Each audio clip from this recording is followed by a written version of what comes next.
Hey guys, today I'm going to talk to you about the new Netflix show, Yasuke. Now, this hits Netflix on April 29th, and it is 6 very bingeable episodes, each one clocking in at around 30 minutes, including the credits. So let's get my spoiler-free review of this new anime that's coming to Netflix on April 29th. Before I dive into it, I'd love it if you take 1 second, hit that subscribe button. All right, let's talk about it. Hey, Tessa from Mama's Geeky here. Thank you so much for stopping by my YouTube channel. Okay, so let me start off by saying that Yasuke, the main character, is voiced by Lakeith Stanfield, who I absolutely adore. I think he's incredibly talented. I love every single thing that he touches, and I think he's really good in this role. The thing is, he's a little bit monotone. He's a little bit flat, which is, it fits the character once you figure it all out. But at first, it's kind of distracting, and you feel like, what's going on here? Like, he should be giving more to this performance. And I mean, he's a Ronin, and he is quote unquote retired, right?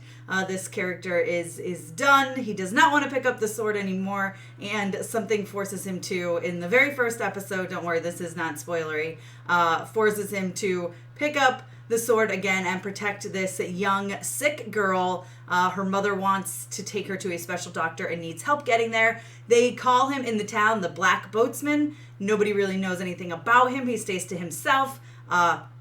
He's just really good on a boat, so she needs someone to help her travel, and then the story goes from there. Now, the story itself I do really enjoy. The problem is the pacing is a little off. It's a little slow at first, and then it felt like with the last 2 episodes they were trying to cram a lot more in.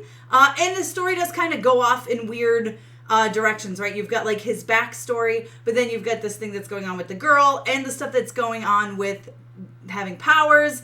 With the girls powered, which you know from the beginning too. But I mean, it's like that story, and then there's these people that are kind of hunting her down like an army of thieves sort of. So it's a whole thing, and it just feels like there's a lot of stuff where, yes, it does come together in the end. It takes too long to get there, and it's a bit too spaced out. That said, I really did enjoy this. Like I said, it's very bingeable, right? The episodes are about half an hour each, maybe even a little less, including the credits.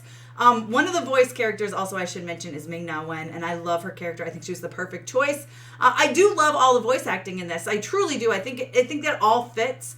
My biggest issue really is with the pacing. Now, I'm a girl who loves blood and gore. If you've been around on my channel for a while, you know I'm a big fan of blood and gore, especially in my anime.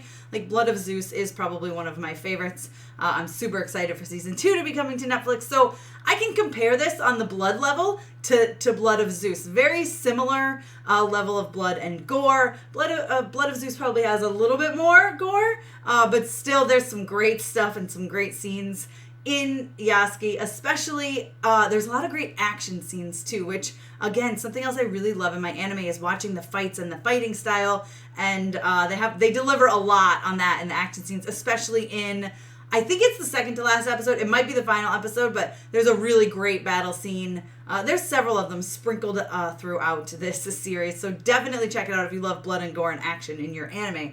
Like I said, I mean, it's going to take you less than 3 hours to watch. It's got a great voice cast. It's got a decent story overall. The main issue that I have is the pacing, and something silly that drove me absolutely crazy and absolutely bonkers is the theme song. It just feels completely out of place.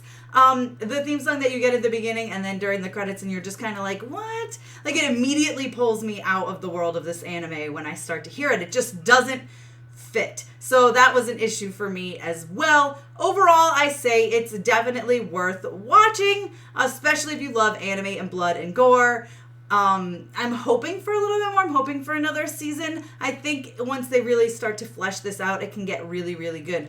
But I'm giving it a 3 out of 5. If you guys have already seen it, let me know what you think down below in the comments. Be sure to give me a thumbs up. Don't forget to subscribe. Hit the notification bell so you don't miss out on more videos like this one. You can follow me over on Instagram and Twitter. I'm at Mama's Geeky over there. MAMASGEEKY.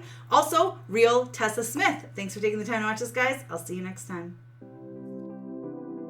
A huge thank you to all of my monetary supporters, those of you who have become YouTube members as well as patrons. Now, if you want to see your name here in the credits, consider joining one or the other. Guess what? You also get a special face-to-face Zoom meeting with yours truly and the rest of the gang.